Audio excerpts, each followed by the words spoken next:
mukazvitenda emazimbabwe kuti Wingy D chamisa angagona kuita politics chamisa na Wingy D ndiani. Wingy D anogona zvokuimba kwete kupolitics.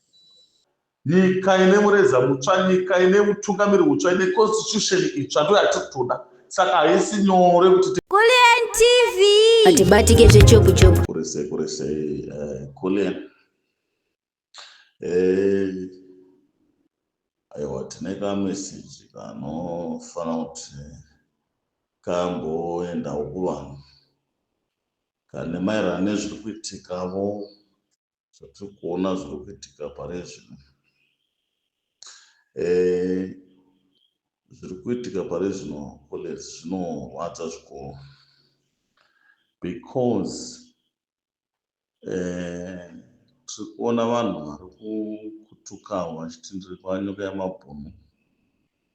Koita vanhu vakaita sana Mudzingwa vari kuuya vachiita zvavanoita zvokutamba nepfungwa dzevanhu.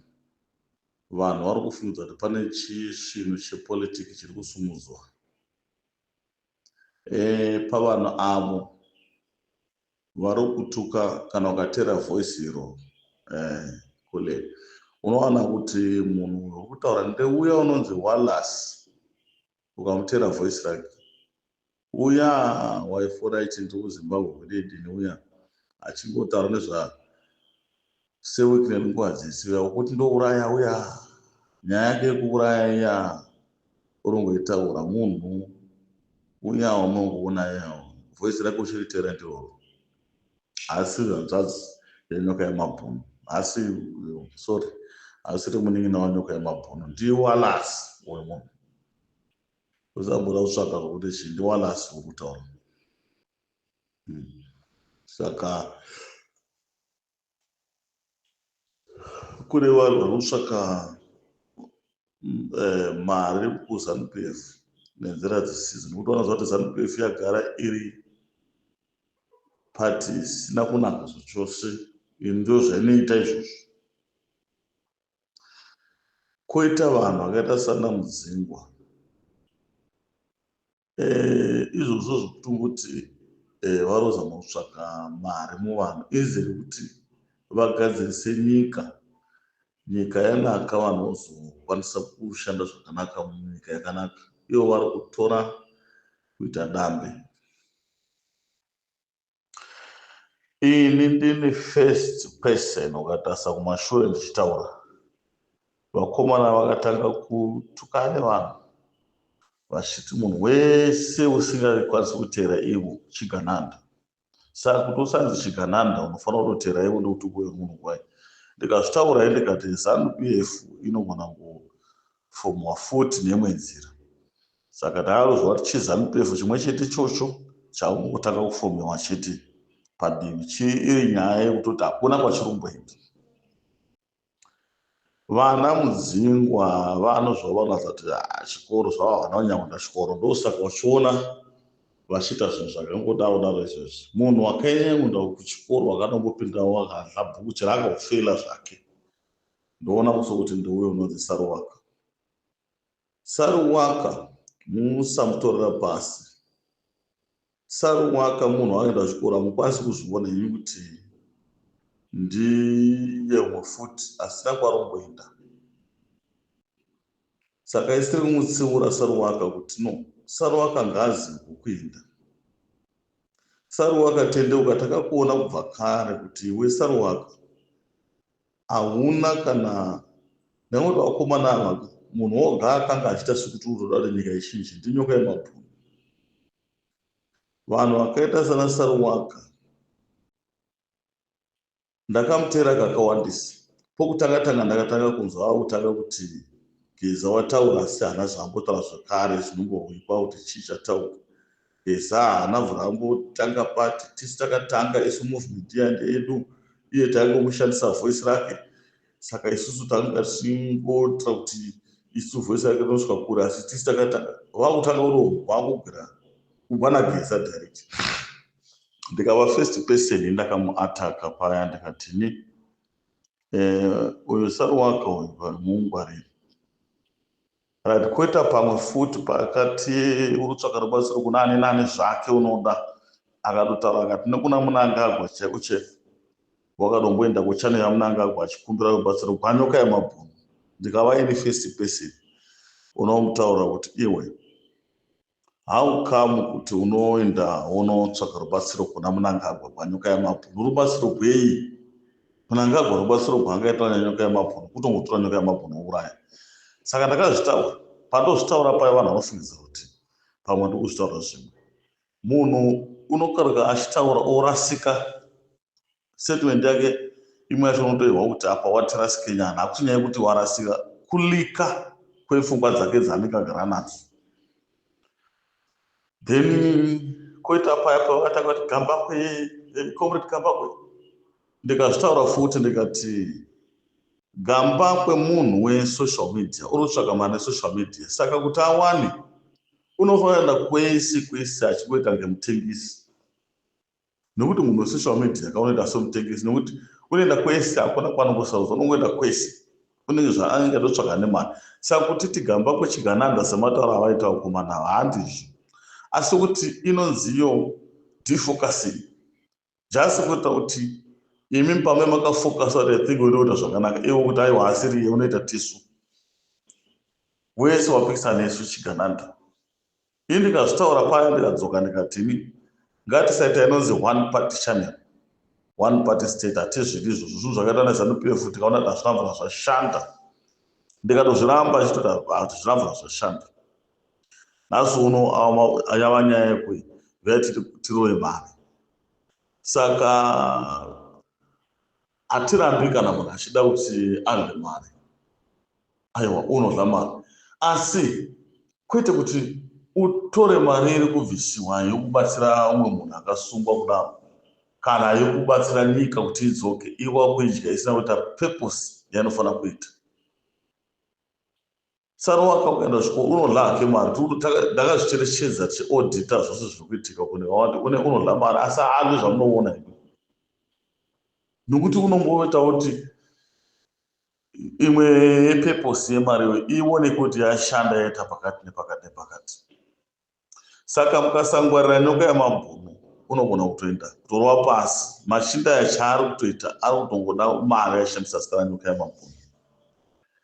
Ndosaka muchiona paya inini kumashure ndakazvitaura ndikati nyaya dzemari hadzidi kuitwa pasina hama chaiyo chaiyo yanyoka yemabhunu, pasina futi mukadzi wanyoka yemabhunu. Ndiye munhu waifanira kuisirwa mari. Saruwaka oshanda nomukadzi wanyoka yemabhunu. Kana pane zvinodiwa mukadzi wanyoka yemabhunu nehama yanyoka yemabhunu, vachiva zveshuwa chinodiwa ndechakati, mari yabviswa ichita soso. Kwete kungopa munhu kuti haazivani chero nanyoka yemabhunu wacho, uri tongoenda semunhu unoda kubatsira chiruzivana. Saka vana Wallace vanhu vangatomanya kuti ngatinde totese, nokuti ati unozvitiva wakatorerwa kuuraya. Wakazvitaura zvokuuraya zvakatanga kuzvitaura kubva kare ari kuZimbabwe. Kutouya kwaita muno ari ndava muno yatova nyaya kuti unenge ari kushandisiwa neZANU-PF kuti weida nouraya wohurira kuuraya. Saka Wallace chambara chamuuraya chatomuuraya isusu. Saka ini ndiri kutaura kuti vanhu veZimbabwe, nyaya iri pano, ukaona munhu uya achiti ngakupinde gudo guru, ndakazvitaura kubva kuna nyoka yemabhunu ndikati nyoka yemabhunu ngaashanduke pakuti kupinde gudo guru. Tiri tichingotendera pachinhu chimwe chete, tiri kuti isu Zimbabwe kuti idzoke inofanira kuva nevanhu vatsva. Vatsva ndikutaura ndiri kuti havasi maZANU-PF. MuZimbabwe motomboda hondo iri strong inonzi Gukura Hunde kumboklina madhara aripo. Vamwe vati vaimushingotaura takazvitaura kubva kare, but Zimbabwe izvou tichiti zhou toreva kuti ine zvima stages, ine zvimapati, ine yava nevanhu vakawanda vanoshandira ZANU-PF, vamwe vasingatombozikamwa. Saka isusu tiri kuita go through nevamwe hatingataura zvese tichiteera kuti tione kuti wose unozi muvengi weZimbabwe unogutsa democracy ndeupi. Saka ndopaya pandakataura vana mudzimba vachiti kuno kusaka zvigananda ndikati iwe itaure koko umwe achiti ari kuku chinogura ita vari kuZimbabwe ita. Saka izvozvo zvinoita kuti nokuti hatizivani kapa kuti tione kuti iwe mishini yako ndeipi. Saka iwe ita tione zvaunoda kuita kuti uitire vanhu veZimbabwe tione ndezvii. Saka ndakataura ndikati ukaona munhu unoti unobvisa ZANU-PF achishandisa mastrike kuti hatiite stairway tidini, yes zvakanaka zvakamboitika, asiko zvino this time takurirwa nekuti mageneral akadhiziwa ende ndo vane makey epanobva zvinhu zvombo. Saka vana vedu vaduku ava masoja maduku havana zvavangaita, havangangoshanduki vachishandukira vakuru vavo. Saka strategy yatinoda kushandisa iko zvinhu it's a strategy itsva yakasiyana neyayekare. Hatirambi tichishandisa strategy imwe chete. Strategy yaitofanira kushandisa nyika yedu inofanira kutongwa within 1 week, but nenew strategy we are engaging almost masoja maduku ose ari mukati, vamwe totanga nevanoziva tichingeja ndo basa ratiri kutoita. Tiri kuengeja mapurisa tinoziva tano, tiri kuengeja vanhu vose vakamboshandira muhurumende vatoziva kuti isusu ava vari kutambudziwa nehurumende. Then tiri kufamba mukati mevanhu nguva dzese tichitovatanganyara kudai. Tiri kuitira kuti tikasanganisa kwese nzvimbo dzose tikakwanisa kuwana vamiriri vedu, zvinhu zvedu zvinokwanisa kuzoshanda zvakanaka. Saka ndo basa ratiri kutoitero. Saka iwe itawo zvaunoita uri kwauri, hakuna kungoshora-shora uchingoti ita chimwe nechimwe uri kwauri kuti nyika yedu idzoke.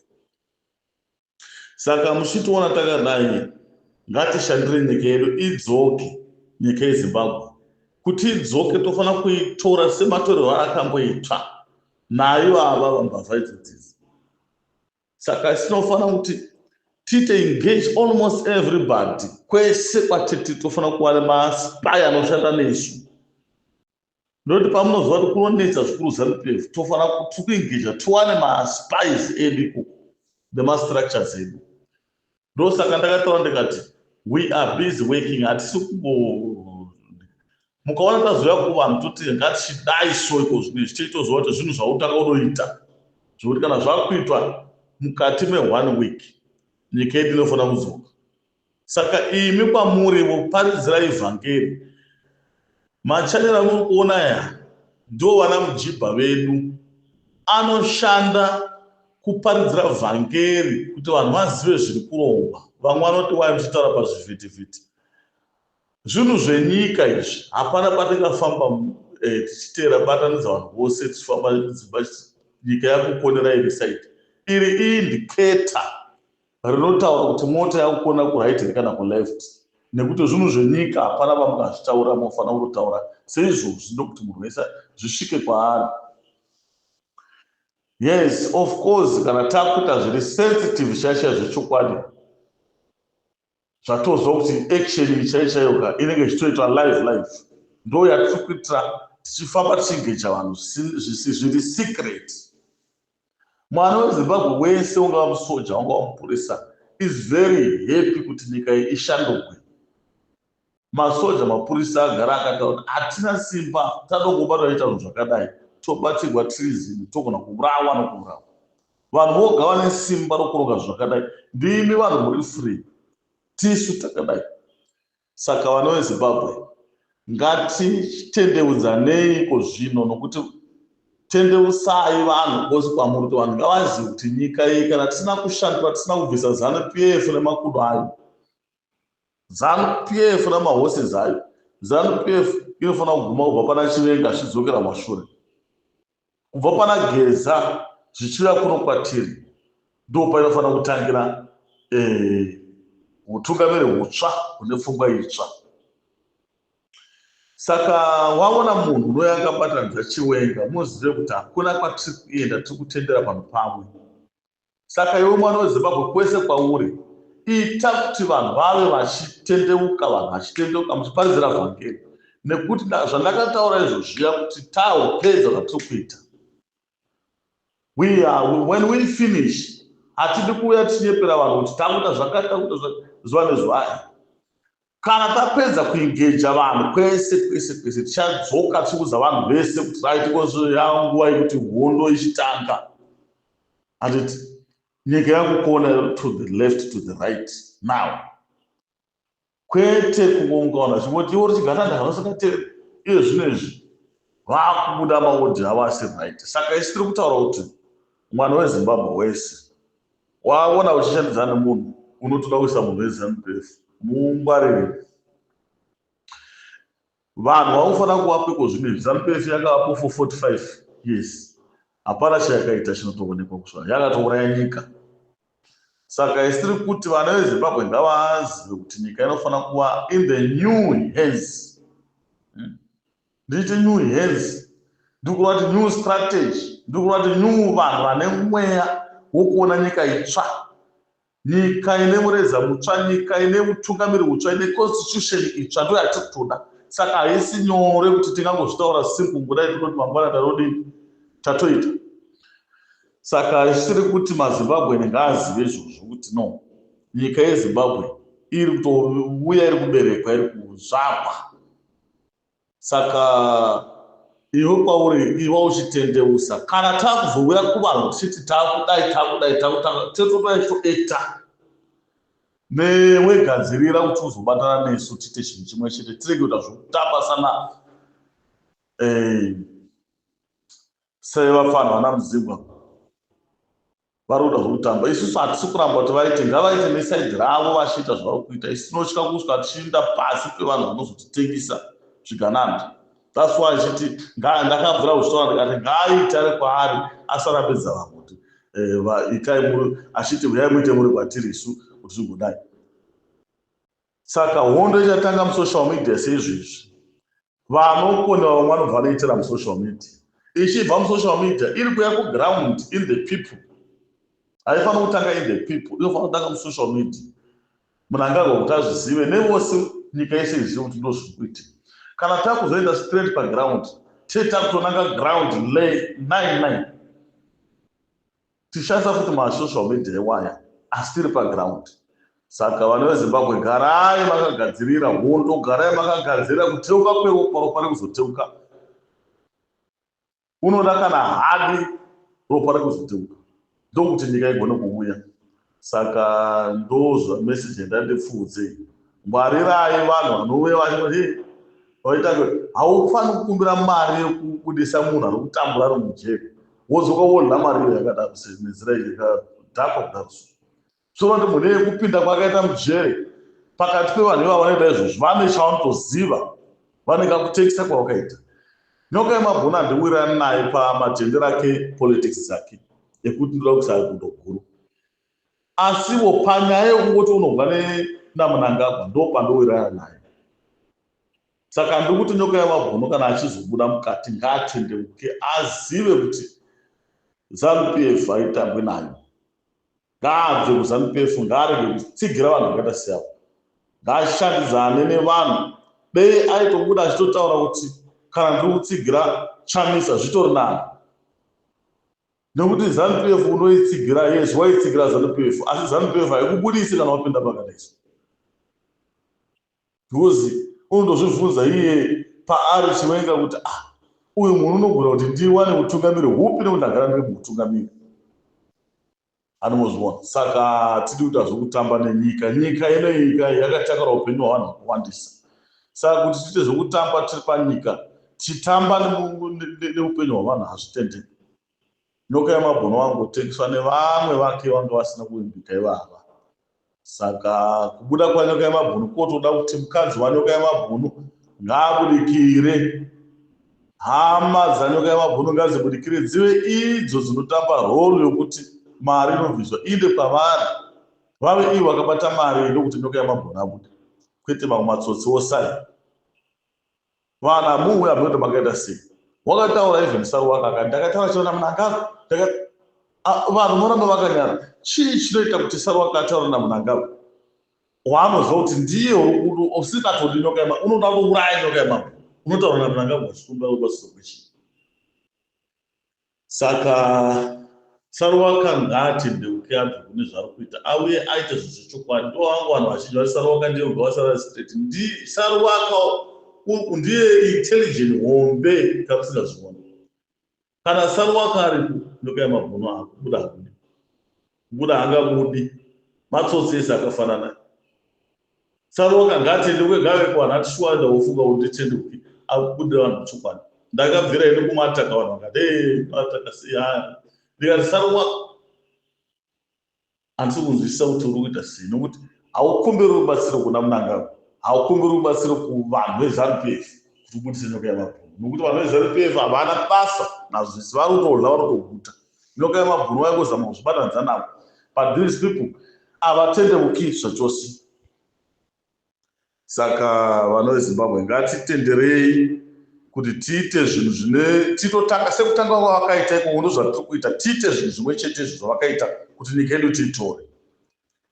Ndogara tichitaura tichiupdata seizvozvo kuti ngatizivei kuti nyika inofanira kutorwa nehondo. Hondo iyi nyika iyi hairongwi 2 days. Hondo iyi inofanira kurongwa kusvika kwese mukati muwanhu imomo. Munhu wese apindwa nemweya hondo ndokuti hondo itange. Ndichauya tokuudzai kuti apapi izvi zvakufamba sei zvinodii, we will tell you. But for now, hatidi kuita zvinhu zvokuti unongotanga zvinhu ukaruka wakundikana. Inyaya yekusaronga midzi nemaground ekubhesana nawo. Saka musawara nevanhu vose vanoita zvekutamba vari kutotambira pasocial media. We need the real thing. Toda chinhu chinobatika, my day entertainment.